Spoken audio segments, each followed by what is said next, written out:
Today I'll be showing you how to change the battery on a Garmin heart rate monitor. This heart rate monitor, it did go out on me the other day, and I figure it's going to be the battery. And so I'll show you how to change it. A couple of items that you're going to need is you're going to need a battery, a 2032 battery, pretty common battery you can find at your local store. You are going to need a 6-point screwdriver. It's a really fine tip screwdriver, so just make sure you get a really small one. You'll see the screws here in a bit.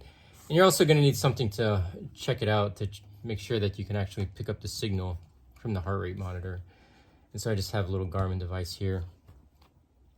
So the first thing that we're going to do is you're essentially going to hold a heart rate strap, and you're going to hold the fabric side, and you're going to pull apart the main sensor, and it's going to be two buttons that are holding the unit to the strap. So I'm going to put the strap aside, and if you take a look at the unit, it's a pretty small unit. Just be careful with it, especially when we open it. But as you go to the back side, you are going to see 4 screws. So what we want to do is just remove these 4 screws here. So after you remove the screws, just make sure that you know where all of your screws are at, because these are pretty hard to find if you lose them. But once you have the screws removed, go ahead and remove the back cover. And immediately what you're going to see is the 2032 battery. It is held in by this rubber seal in here, this rubber gasket. So I'm going to go ahead and remove the battery. And I'm going to take...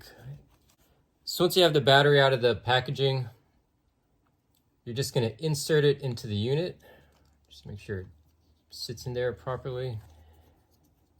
And then we're going to take our back cover, we're going to put it back on. We're going to take our 4 screws and mount the cover onto the main unit. Once you have the cover back on, you're going to take the strap, you're going to take this unit, and you're going to button it back together. And there you go. So the next thing that we're going to do is test it out. So we'll have our Garmin heart rate monitor, as well as what I'm using is a bike computer that has a heart rate that interfaces with the heart rate monitor to get the heart rate. And so I'm going to put this on, and we'll see if we can measure the heart rate. So the heart rate isn't syncing. So what I'm going to do is I'm going to remove the heart rate sensor from my device, and then I will resync it to see if it will pull up. So I went ahead and removed it and added it, and it looks like it's back online. And I'll just turn it on, and it looks like it's picking up my heart rate. So there you go. That's how you change the battery on a heart rate monitor.